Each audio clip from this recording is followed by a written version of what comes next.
Tiens-moi si comme à moi, et n'a fois aussi te senti, de la tête fatiguée, de l'équerre désirée.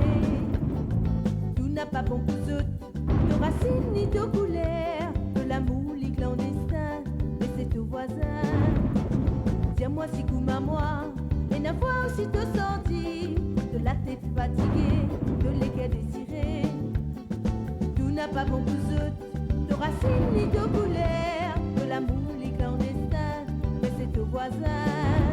Oh, tiens-toi, moi, Mosé, oui, voisin, voisine, trouve beaucoup ses clés.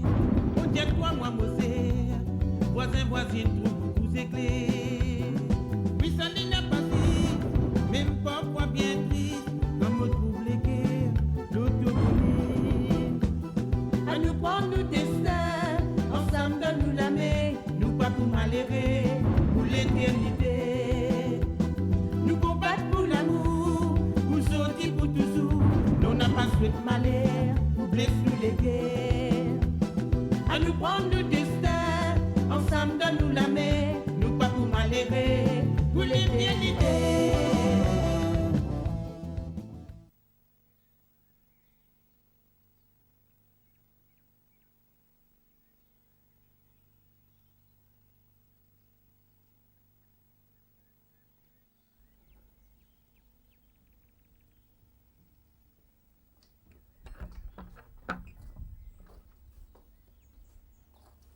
Il n'y a personne. Il est sorti, Shane. C'est pas vrai. Où est-ce qu'il est encore passé? On lui avait pourtant bien dit de... Une minute, Shane. Viens voir.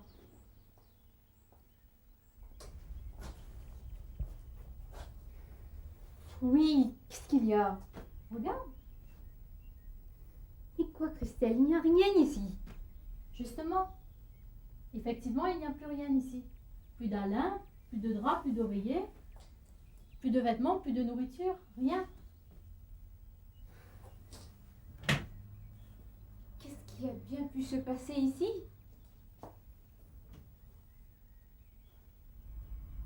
Je crois qu'Alain est parti. Quoi? Ça me paraît pourtant évident. Mais pourquoi? Et puis, parti où? Ah ça?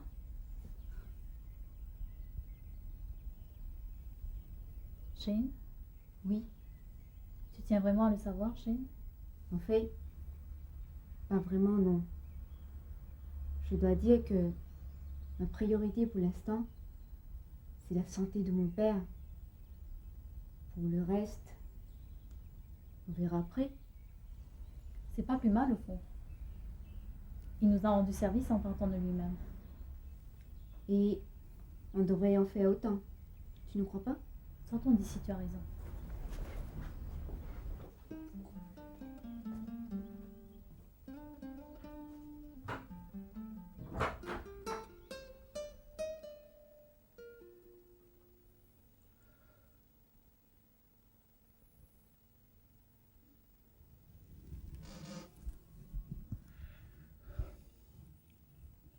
Jacques, je vous dois des excuses. Vous avez raison. J'ai été trop loin.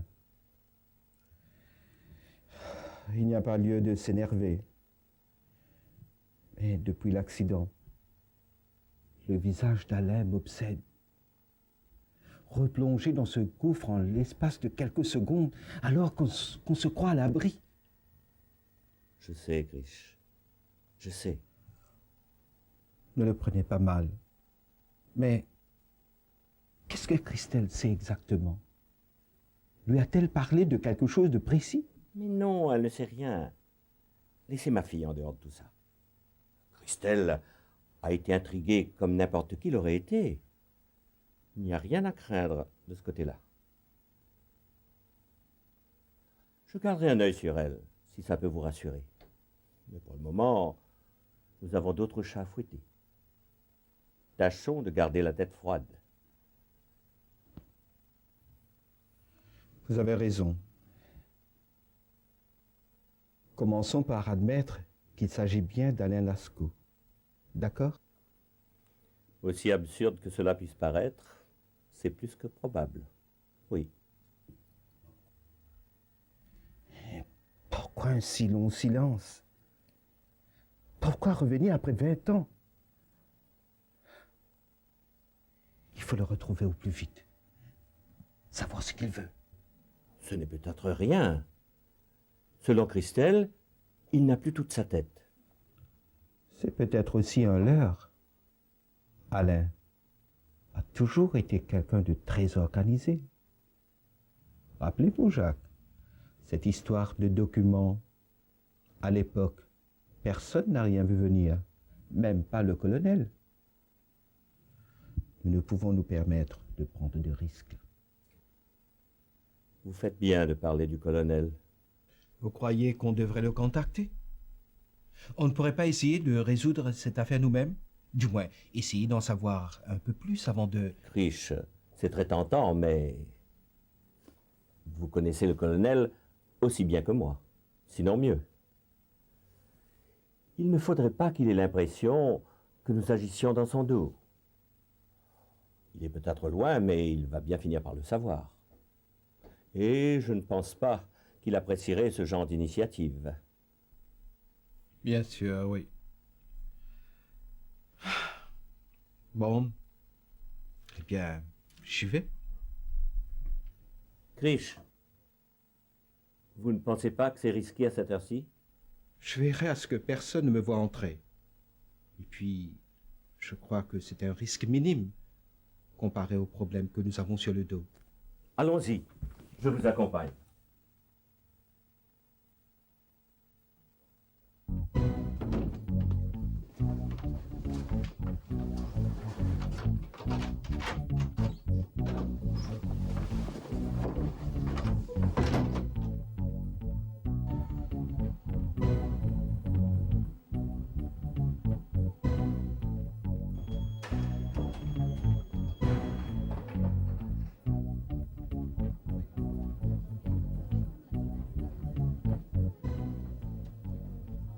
Bonjour, monsieur Jonathan. Bonjour, Christian. Le colonel, s'il vous plaît. À votre service, monsieur. Merci. Un appel du poste 3 pour le colonel.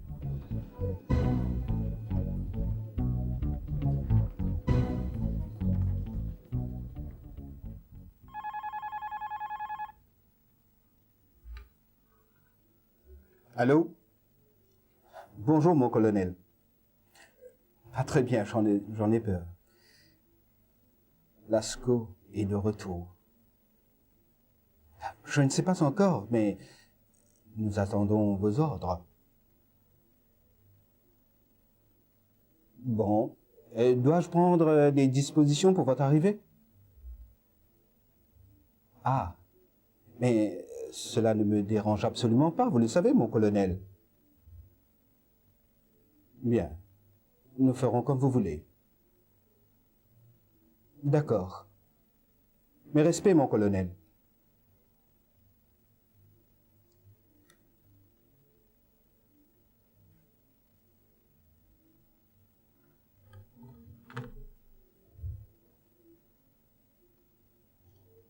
Le colonel arrive bientôt.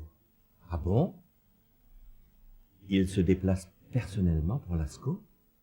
Je n'en sais rien, Jacques. Et que devons-nous faire? Rien. Absolument rien. Il nous demande de ne pas intervenir pour l'instant. Eh bien, dans ce cas, il ne nous reste plus qu'à attendre son arrivée.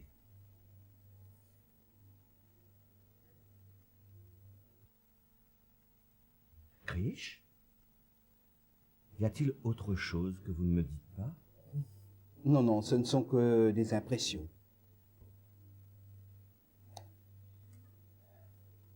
Vous savez, plus je pense à cette conversation avec le colonel, plus j'ai une impression de malaise, d'être laissé de côté. Non, je me fais probablement des idées. Permettez-moi d'insister, Krish, mais je vous connais depuis assez longtemps pour savoir que vos impressions sont souvent fondées.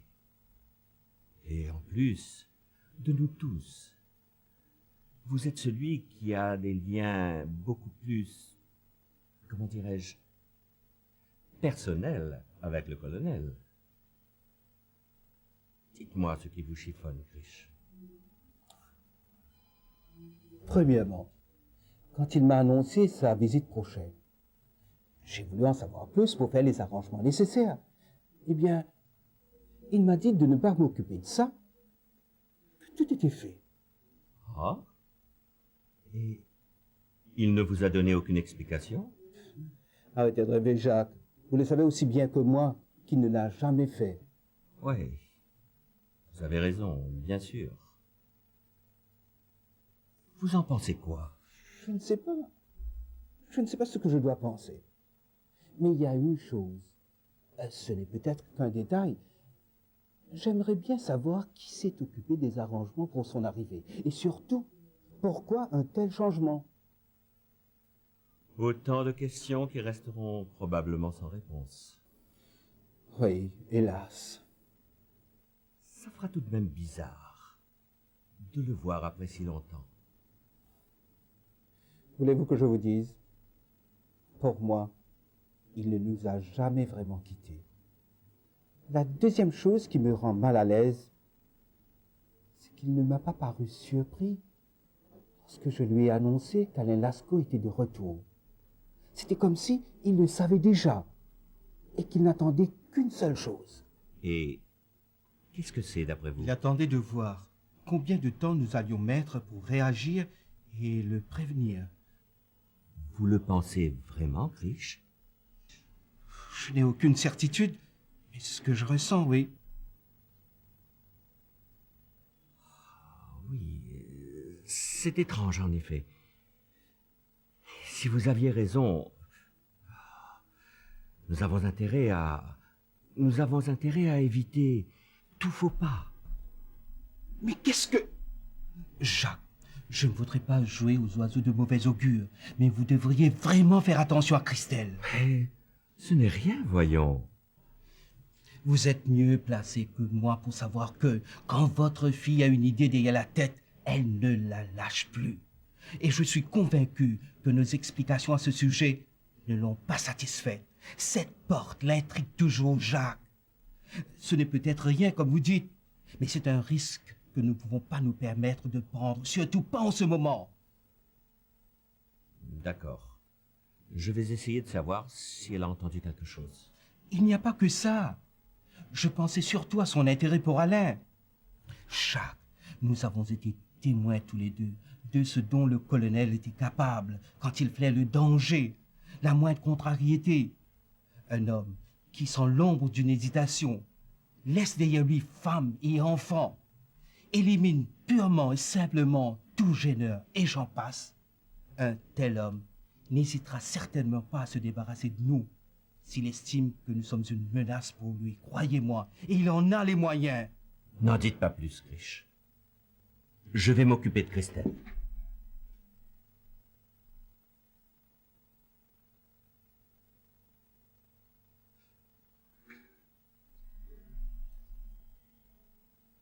Krish, mon ami, quand vous m'avez annoncé le retour de Lascaux, j'étais d'avis de ne rien faire sans en avoir d'abord informé le colonel. Je dois avouer qu'avec la tournure que prennent les événements, ma vision des choses a radicalement changé.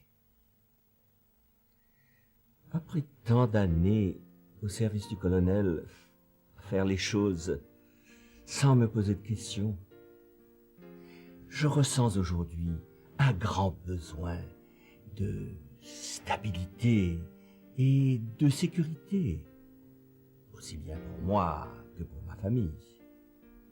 Et je suppose qu'il en est de même pour vous. Au lieu de cela, nous nous retrouvons dans une situation des plus angoissantes. Et très franchement, je ne crois pas que nous ayons les reins assez solides pour pouvoir faire face plus longtemps. Krish, ne croyez-vous pas que nous pourrions au moins, je ne sais pas, essayer de retrouver Lascaux? Ça alors, Jacques, mais c'est exactement ce que je vous disais tout à l'heure dans votre bureau. Je constate que nous sommes maintenant tous les deux sur la même longueur d'onde. Je voudrais confier une mission à Barlène. Très bien, Krish. Allez-y. Ce garçon a déjà fait ses preuves.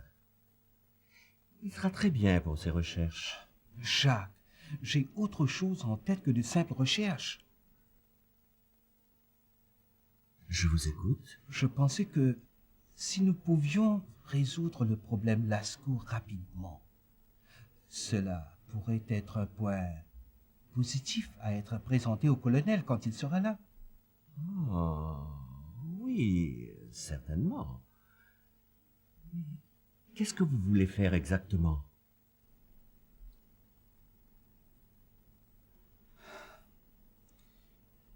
Il s'agit de mettre un point final à une mission qui est restée inachevée depuis plus de 20 ans.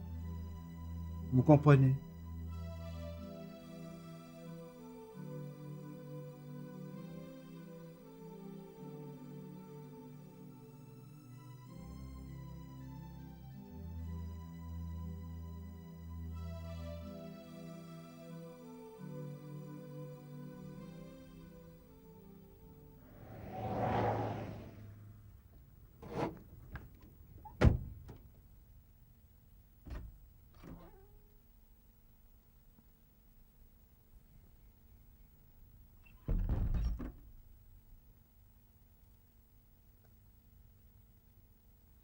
Bonjour, Jonathan.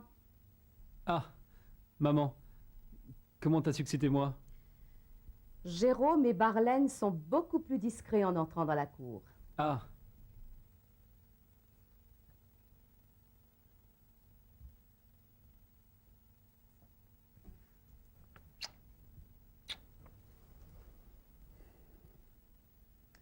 Papa n'est pas encore rentré? Non. Il est encore au bureau? Il a appelé tout à l'heure pour dire qu'il se déplacerait pour un rendez-vous. Et il t'a dit à quelle heure il allait rentrer? Non, mais à mon avis, ça risque de durer un moment. Tu connais ton père aussi bien que moi. Oui, comme d'habitude. Et est-ce que... Dis-moi, Jonathan, c'est pas encore terminé cet interrogatoire? Mais ce n'en est pas un, maman. Qu'est-ce qui te fait dire ça? Ce qui me fait dire ça? Mais ça rime à quoi, cet intérêt soudain que tu as pour l'emploi du temps de ton père? Mais maman, tu te fais des idées, c'était juste pour parler. Eh ben voyons. Est-ce que je me fais des idées en disant que tu n'es pas dans ton assiette? Jonathan, je t'observe depuis quelques jours, tu sais. Tu ne veux pas me dire ce qui ne va pas? On peut décidément rien de cacher, maman. Il faut que nous parlions. Alors, parlons. Qu'est-ce qui se passe? Vas-y, je t'écoute. Bien, disons que... Je pensais que papa était là aussi. Il faut que je vous parle à tous les deux. N'aurais-je jamais le droit de partager avec toi ce petit moment de complicité que vivent tant de mères avec leur fils, Jonathan? Maman, Cela te surprend tellement de m'entendre dire une chose comme celle-là? Non, je ne sais pas trop, maman. C'est surtout la façon dont tu l'as dit. Je sais pas, est-ce que j'ai dit quelque chose qui t'aurait blessé? Non, Jonathan, non. Mais il m'arrive quelquefois de me demander si nous avons su te rendre heureux, Krish et moi.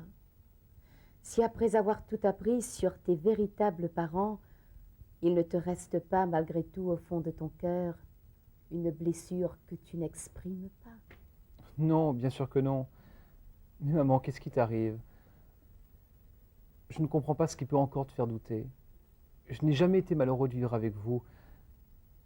Ce que je ne pouvais plus supporter à un moment, c'est de ne pas savoir qui j'étais vraiment et surtout de ne pas comprendre pourquoi je n'avais pas le droit de savoir. Mais c'est loin tout ça maintenant. Je me posais des questions et j'ai trouvé des réponses. J'ai trouvé la réponse. La réponse, Jonathan? Oui. J'ai fini par te trouver, maman. Mon fils.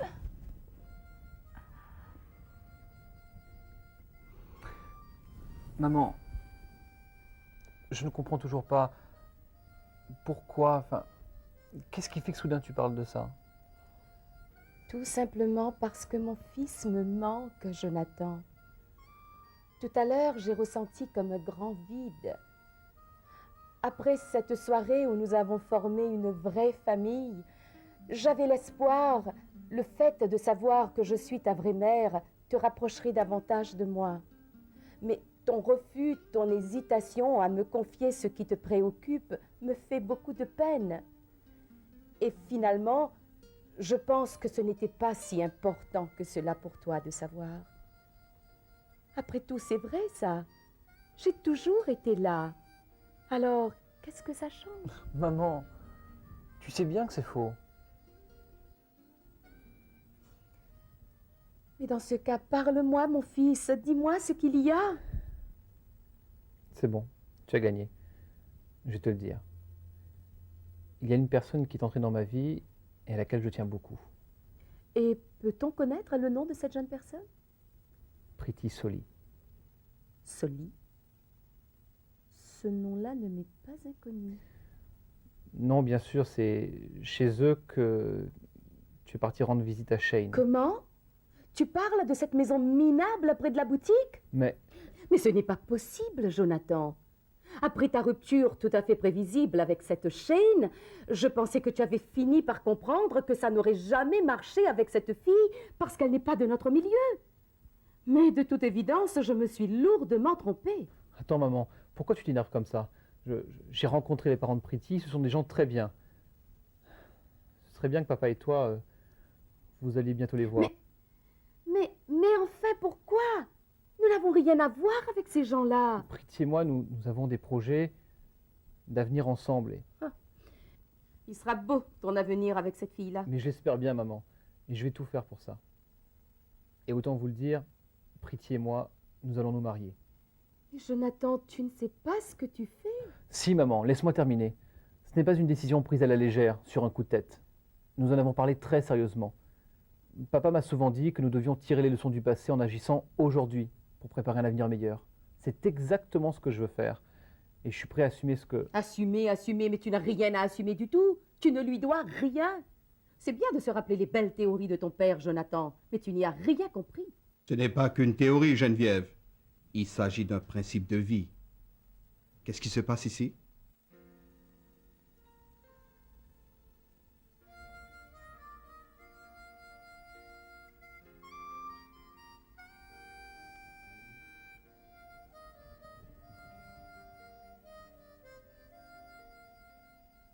Kevin, qui m'a mon garçon? Tout bien? Fini arrive la visite? Pas. Dis-moi bien qui demande malade qui manière. Pourquoi les visites là? Il fait Niger 2 d'un cinéaste. Il vient direct depuis l'école là. Je n'ai que maman pour venir d'Italie. Ça c'est là. Ça fait mal? Non, habitué à lui. Et toi, comment te sens-tu-toi?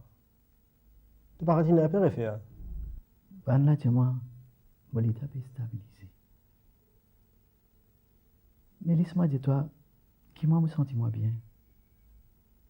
Par connexion de moi, mais moi plutôt tout en rose. Ça me dit comme ça avant. Ce diamant m'a trop stressé. Ça livrait pas. Je peux trop gagner. Comment tu crois les cas autrement? Avec sa femme qui est dans la case. Tu n'as raison pas. Madame Fanny, il te peut mal interpréter la vérité.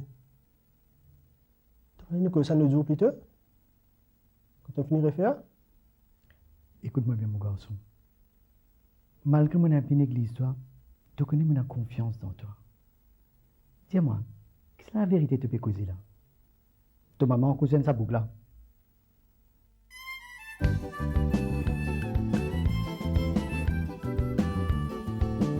Dis-moi si comme à moi, et la fois aussi te senti, de la tête fatiguée, de l'équerre désirée.